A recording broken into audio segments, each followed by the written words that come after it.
e que foi o título desta live, né? Como você é um marxista sem saber. Por que essa... e aí tem tudo a ver com os conceitos que a gente discutiu hoje. Eu já contei isso em outros lugares, então talvez alguém já saiba, já lembre disso. Mas eu falo de um teste que eu faço, e é um teste mesmo, né? Que é assim, se eu estou num determinado ambiente, eu lanço a seguinte pergunta. Alguém aqui é marxista? Tá, alguém levanta a mão, ou ninguém levanta a mão, beleza. Mas eu lanço essa pergunta primeiro. Alguém aqui se considera marxista e tal?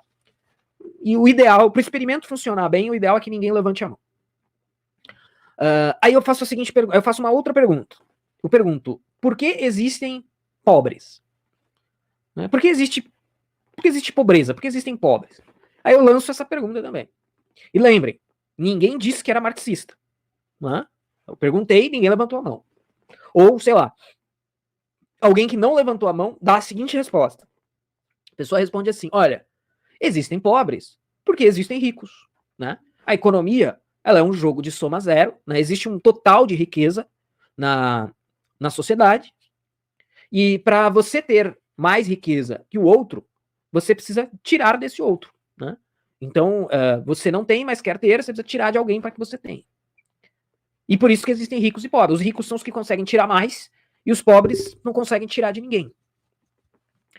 Essa é a resposta tipicamente marxista, que a gente explorou aqui na live de hoje. Né? Porque o sujeito que está respondendo isso, olha, a economia é um jogo de soma zero. E existem pobres porque existem ricos, é o cara que está dizendo o seguinte: existem exploradores e explorados. Os exploradores são ricos, os explorados são pobres. Então é um sujeito que acredita que, talvez ele não acredite que a história como um todo, mas ele certamente acredita que uma parte da realidade se explica por meio do conflito de classe. Ou seja, a razão dele para a existência de pobres é o conflito de classe. Graças ao conflito de classes, tal como descrito pelo Marx, é que existem pobres. É por isso que existem pobres. Então, ele é um marxista sem saber. Né? Esse é um mote que a gente vai aproveitar em alguns outros momentos aí. Isso sim tem a ver com marxismo cultural, né? Porque isso tem a ver com a presença de conceitos marxistas na atmosfera que nós vivemos. Então, por isso que eu falei, a primeira pergunta é muito importante. Às vezes é um sujeito que sabe o que é marxismo, que não se considera marxista, mas que dá uma resposta dessa. Ele dá uma resposta marxista para a pergunta. Então, esse mais do que ninguém, né? Esse mais do que ninguém é um marxista sem saber. Porque ele acredita nisso, ele acredita que para uns terem, outros precisam deixar de ter. Não dá para todo mundo ganhar. Alguém precisa perder para que um outro alguém ganhe. Tá? Então, essa é uma lógica perfeitamente marxista. E aí o sujeito é marxista sem saber. E aí sim, a gente pode pensar na questão do marxismo cultural, porque se o sujeito é marxista de forma inconsciente, se ele é marxista de forma inconsciente, é porque ele absorveu, né, ele respirou isso do ambiente que o cerca. Da escola, da universidade, da mídia, da conversa dele com outras pessoas. Então, os conceitos marxistas, eles estão tão impregnados e se eu não me engano, o Nelson Rodrigues tinha uma frase que falava sobre isso, né? O marxismo é um negócio meio etéreo, né? Uma atmosfera que a gente vive, que você respira. Isso acontece e isso possibilita que as pessoas sejam marxistas sem saber.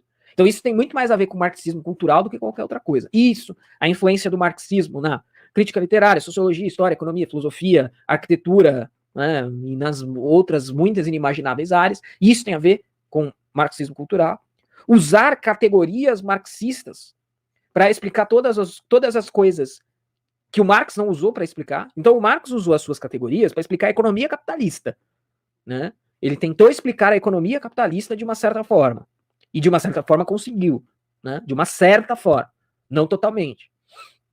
Agora, quando a gente pega essas categorias e leva para outras áreas da vida, isso é marxismo cultural também.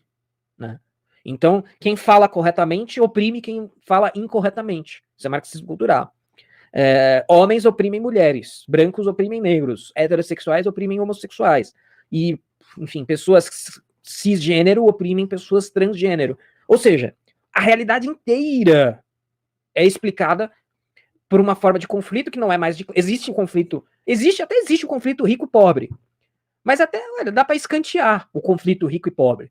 Né? Até mesmo porque hoje, em termos pelo menos gerais, você tem bem menos miseráveis do que você tinha. Né? Você tinha há 200 anos atrás.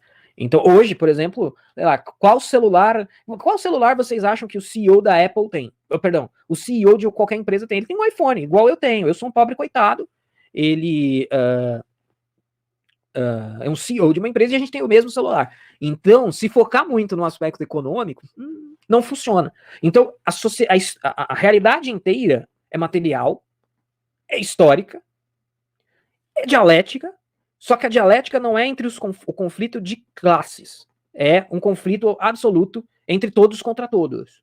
Né? Ricos contra pobres, brancos contra negros, mulheres contra homens, gays contra héteros, cis contra trans, habitantes de países desenvolvidos contra habitantes de países subdesenvolvidos, e infinitos conflitos possíveis.